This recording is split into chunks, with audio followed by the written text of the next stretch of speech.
Dear students, good afternoon to all. मैं आपकी कक्षा 11वीं के हिंदी विषय का शिक्षक हूँ। इस पाठ्य पुस्तक का पहला खंड गद्य खंड और दूसरा काव्य खंड है। गद्य खंड का पहला पाठ का नाम नमक का दरोगा है। यह कहानी मुंशी प्रेमचंद जी द्वारा लिखित है। तो सबसे पहले हम कहानी के सारांश को समझते हैं। हर व्यक्ति में अच्छाई और बुराई दोनों ही होते हैं, लेकिन जब हम अपनी बुराइयों पर विजय प्राप्त कर लेते हैं तो हमारा हृदय निष्कपट हो जाता है। तो इसी तरह इस कहानी में हम असत्य पर सत्य की और धन की ताकत पर ईमानदारी की जीत को देखेंगे और समझेंगे। इस कहानी के मुख्यतः दो पात्र हैं। पहला मुंशी बंशीधर और दूसरा पंडित अलोपीद्दीन।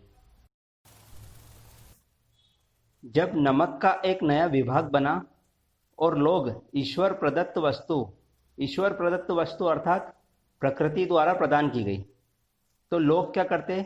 लोग चोरी छुपे इसका व्यापार करने लगे। लोग तरह तरह के छल प्रपंचों और घूसखोरी के द्वारा अपना काम निकालते। इस विभाग के अधिकारियों का बोलबाला था। लोग पटवारीगिरी के सर्वसम्मानित पदों को छोड़कर नमक के विभाग की बंदूक पकड़ने व नाकेदारी जैसे काम को करना ज्यादा पसंद करते थे, क्योंकि ऊपरी कमाई का कोई पार ही नहीं था। वकीलों तक का इस विभाग में नौकरी के लिए जी ललचाता था। थोड़ी ही पढ़ाई करने से ही नौकरी मिल जाया करती थी। इसी तरह मुंशी बंशीधर जी ने भी अपनी विद्वता से अधिकारियों का मन मोह लिया और नमक विभाग में नौकरी ले ली। उनके पिताजी ने उन्हें समझाया कि अपना परिवार ऋण के बोझ के नीचे दबा हुआ है, मेरी शारीरिक स्थिति भी ठीक नहीं है और अब तुम ही घर के मुखिया हो। अब तुम्हें नौकरी मिली है, इसमें ओहदे की पद की तरफ ध्यान मत देना। यह तो पीर का मजार है, निगाहें चढ़ावे पर ही रखना चाहिए। मासिक वेतन तो पूर्णिमा के चांद की तरह होता है, जो एक बार दिखाई देता है और धीरे धीरे विलुप्त हो जाता है, जबकि ऊपरी आय बहता हुआ स्रोत होती है, जिससे सदैव प्यास बुझती रहती है। इस तरह वे उसे घूसखोरी लेने के लिए प्रेरणा देते हैं। मुंशी बंशीधर जी आज्ञाकारी पुत्र थे। अपने पिताजी की बातों को उन्होंने ध्यान से सुना और आशीर्वाद लेकर नौकरी के लिए निकल पड़े। विभाग में जाते ही उन्हें दरोगा का प्रतिष्ठित पद प्राप्त हो गया। वेतन अच्छा और ऊपरी आय का तो कोई ठिकाना ही नहीं था। पिताजी को जब ये समाचार मिला तब वे बहुत खुश हुए। नौकरी अच्छी चल रही थी। बंशीधर जी ने अपने काम से अधिकारियों का मन मोह लिया था। नमक के विभाग से 1 मील दूर यमुना नदी बहती थी। उस पर नावों का एक पुल बना हुआ था। एक बार की बात है, ठंड के दिन थे और रात्रि का समय। सभी सिपाही नशे की हालत में चौकीदारी कर रहे थे। दरोगा जी भी किवाड़ बंद किए हुए नींद ले रहे थे। तभी उनको गाड़ियों की गड़गड़ाहट की आवाज़ सुनाई देती है। वे उठते हैं, अपनी बंदूक जेब में रखते हैं और घोड़े पर बैठकर पुल पर जाते हैं। वहां पर उनको एक गाड़ियों की लंबी कतार दिखाई देती है। उनको वहां पर मामला थोड़ा गोलमाल लगता है। वे पूछते हैं, किसकी गाड़ियां हैं? उनमें से एक कहता है, पंडित अलोपीद्दीन की। मुंशी बंशीधर जी कहते हैं, कहाँ के पंडित अलोपीद्दीन? तब उनमें से एक कहता है, दातागंज के। मुंशी बंशीधर जी चौंक जाते हैं और सोचते हैं, इस इलाके के सबसे प्रतिष्ठित व्यक्ति, जमींदार, लाखों रुपए के लेन देन करने वाले, जिनके आगे पीछे अफसर लोग घूमते हैं, ऐसा कोई व्यापारी नहीं जो इनका ऋणदार ना हो। फिर भी वे उनसे पूछते हैं, गाड़ियां कहाँ जाएगी? तब वे बोलते हैं, कानपुर। बंशीधर जी को थोड़ा शक होता है। वे पूछते हैं कि इनके थैले में क्या रखा है? कोई जवाब नहीं देता है। वे स्वयं देखते हैं तो पता चलता है कि नमक की बोरियां हैं। बंशीधर जी कहते हैं कि गाड़ियां आगे नहीं जाएगी, पंडित अलोपीद्दीन को बुलाओ। पंडित अलोपीद्दीन एक सजीली गाड़ी में बैठे हुए थे। कुछ गाड़ी वालों ने जाकर उन्हें बताया कि दरोगा ने गाड़ियां रोक दी है और घाट पर खड़े हैं और आपको बुलाते हैं। पंडित जी बहुत ही पैसे वाले व्यक्ति थे। उनका मानना था कि पैसे से सब कुछ खरीदा जा सकता है। किसी की ईमानदारी भी। आराम से बैठे हुए शान से अकड़ते हुए बोले, चलो हम आते हैं।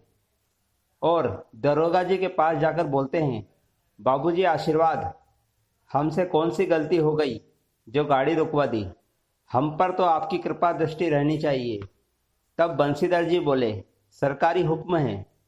पंडित अलोपीद्दीन हंसकर कहते हैं, हमारी सरकार तो आप ही हो, और हमारा और आपका तो घर का मामला है। यह तो हो ही नहीं सकता कि इस घाट से जाएं और देवताओं को भेंट न चढ़ाएं। उन्हें कुछ पैसे देने का लालच देना चाहते हैं, परंतु बंशीधर जी ईमानदार व्यक्ति थे। उन्होंने कहा कि हम वो नमक हराम नहीं जो अपना ईमान बेचते रहें। आप हिरासत में हो और आपका नियमानुसार चालान होगा। वो बदलू सिंह जी को बोलते हैं कि इनको हिरासत में ले लो। सभी गाड़ी वालों में हलचल मच गई। कभी भी पहले ऐसा नहीं हुआ था। बदलू सिंह आगे तो बढ़ा, किंतु उसकी हिम्मत ना हुई गिरफ्तारी करने की। पंडित जी थोड़ा नरमाए और बोले, हमारा ऐसा अपमान न कीजिए। उन्हें अपनी धन की शक्ति पर अभी भी भरोसा था। तब उन्होंने मुख्तार से कहा, बाबूजी को 1,000 के नोट भेंट करो। बंशीधर जी ने कहा, 1,000 तो क्या, 1,00,000 भी मुझे अपने सच्चे मार्ग से नहीं हटा सकते। अब कीमत और बढ़ने लगी। 1,000 से 5, 5 से 10, 10 से 15 और 15 से 20,000 तक बात पहुंची। किंतु बंशीधर जी अपनी ईमानदारी पर डटे रहे। तब अलोपीद्दीन जी निराश होकर बोले, इससे अधिक मेरा साहस नहीं, आगे आपको अधिकार है। बदलू सिंह को हुक्म दिया कि जाओ हिरासत में ले लो। बदलू सिंह गुस्से में बंशीधर जी को मन ही मन गाली देते हुए आगे बढ़ा।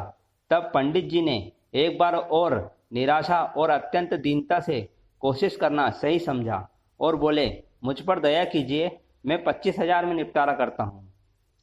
बंशीधर जी कहते हैं, असंभव। पंडित जी कहते हैं, 30,000 में। बंशीधर जी नहीं मानते हैं। पंडित जी कहते हैं, 40 पर भी नहीं। बंशीधर जी कहते हैं, 40 तो क्या, 40,00,000 भी नहीं। बदलू सिंह, पंडित जी को हिरासत में ले लो, मैं कुछ भी नहीं सुनना चाहूंगा। बदलू सिंह आगे बढ़ता है। बदलू सिंह को आगे आता देख पंडित जी मूर्छित होकर गिर पड़ते हैं। डियर स्टूडेंट्स, ऐसा कहा जाता है कि दुनिया सोती है परंतु दुनिया की जीभ जागती है। सुबह होते होते पूरे नगर में ये खबर फैल गई कि पंडित जी को नमक के हेराफेरी में हिरासत में ले लिया गया है। जब पंडित जी दूसरे दिन हाथों में हथकड़ियां, लज्जा से गर्दन झुकाए अदालत की तरफ चले तो सारे शहर में हलचल मच गई। पंडित जी इस अगाध वन के सिंह थे। अधिकारी वर्ग उनके भक्त, वकील, आज्ञापालक, चपरासी और चौकीदार गुलाम थे। उनके अदालत पहुंचने से पहले ही वकीलों की सेना तैयार खड़ी थी, जबकि बंशीधर जी के पास सत्य के अलावा कुछ भी नहीं था। कुछ गवाह थे लेकिन लोभी और लालची। अदालत में वाद विवाद हुआ। मुंशी जी को अपनी हार स्पष्ट दिखाई देने लगी एवं मुकदमा भी शीघ्र ही समाप्त हो गया। डिप्टी मजिस्ट्रेट ने कहा कि पंडित अलोपीद्दीन के विरुद्ध दिए गए प्रमाण निर्मूल और भ्रमात्मक है। वह एक बड़े आदमी है। यह बात कल्पना से भी बाहर है कि उन्होंने थोड़े से लाभ के लिए ऐसा कार्य किया हो। डिप्टी मजिस्ट्रेट ने उल्टा मुंशी बंशीधर को सचेत किया कि उनकी वजह से एक भले आदमी को कष्ट झेलना पड़ा, आगे से वे ध्यान रखें। वकीलों ने यह सुना और उछल पड़े। पंडित अलोपीद्दीन मुस्कुराते हुए अदालत से बाहर निकले। पंडित जी को सभी चपरासी झुक झुक कर सलाम करने लगे। वंशीधर ने धन से बेर लिया था, उसका मूल्य उन्हें चुकाना अनिवार्य था। 1 सप्ताह बीता ही था कि मुअत्तली का परवाना आ पहुंचा। बेचारे शौक और खेत के लिए मुंह लटकाए घर पहुंचे। बड़े मुंशी जी पहले ही कुड़बुड़ा रहे थे। चलते चलते इस लड़के को समझाया था, परंतु इसे तो ईमानदारी की पड़ी थी। वृद्ध माता को भी बहुत दुख हुआ। पत्नी ने तो कई दिनों तक बात भी नहीं की। इसी तरह 1 सप्ताह बीत गया। एक संध्या को बड़े मुंशी जी बैठे राम नाम जप रहे थे। उसी समय द्वार पर सजीला रथ आकर रुकता है। मुंशी जी ने देखा तो देखते हैं कि पंडित अलोपीदीन ने झुककर दंडवत प्रणाम किया और कहने लगे, हमारा भाग्य उदय हो गया। आपके चरण इस द्वार पर आए।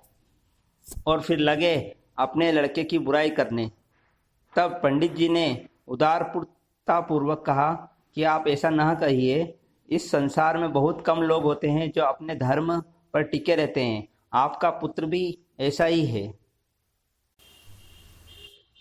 पंडित जी वंशीधर जी के पास गए और कहा कि इसे खुशामद मत समझिए, ना ही मैं आपको यहाँ लज्जित करने आया हूँ। उस समय रात में आपने मुझे हिरासत में लिया था। आज मैं स्वेच्छा से आपकी हिरासत में हूँ। मैंने हजारों रईस अमीरों को देखा, हजारों उच्च अधिकारियों से काम पड़ा, किंतु मुझे परास्त किया तो आपने। मैंने सबको अपना और अपने धन का गुलाम बनाकर छोड़ दिया। मुझे आज्ञा दीजिए कि कुछ विनय कर सकूं। बंशीधर जी ने उनकी यह बात सुनी, उनकी तरफ देखा और शर्माते हुए बोले, मुझसे जो भी अविनय हुआ है उसे क्षमा कीजिए। मैं धर्म की बेड़ी में जकड़ा हुआ था, नहीं तो मैं वैसे में आपका दास हूँ। जो आज्ञा होगी वो मेरे सिर माथे पर। अलोपीदीन ने एक स्टाम्प लगा हुआ पत्र निकाला और उसे वंशीधर के सामने रखकर बोले, इसे स्वीकार कीजिए और हस्ताक्षर कर दीजिए। वंशीधर ने कागज पढ़ा। कृतज्ञता से आंखों में आंसू निकल आए। पंडित अलोपीदीन ने उनको अपनी सारी जायदाद का स्थायी मैनेजर नियुक्त किया। 6,000 वार्षिक वेतन के अतिरिक्त रोजाना खर्च अलग, सवारी के लिए घोड़ा, रहने को बंगला, नौकर चाकर मुफ्त। वंशीधर जी ने कहा, इस योग्य मैं नहीं, इस पद को मैं नहीं संभाल सकता। ना ही मुझमें वह बुद्धि है, ना ही स्वभाव, ना ही विद्या। ऐसे महान कार्य करने के लिए बड़े अनुभवी मनुष्य की जरूरत होती है। अलोपीदीन ने कलमदान से कलम निकाली और वंशीधर के हाथ में देकर बोले, मुझे ना विद्वता की चाह, ना अनुभव की, न कार्य की कुशलता की। आपकी धर्म परायणता और ईमानदारी के आगे इन सब योग्यता और विद्वता की चमक फीकी पड़ जाती है। अधिक सोच विचार न कीजिए, इस पर दस्तखत कीजिए। मैं ईश्वर से प्रार्थना करता हूँ कि वह आपको सदैव वही नदी के किनारे वाला कठोर परंतु धर्मनिष्ठ दरोगा बनाए रखे। वंशीधर ने एक बार फिर भक्ति और श्रद्धा की दृष्टि से देखा। कांपते हुए हाथ से मैनेजर के कागज पर हस्ताक्षर किए। अलोपीदीन ने प्रफुल्लित होकर उन्हें गले लगा लिया।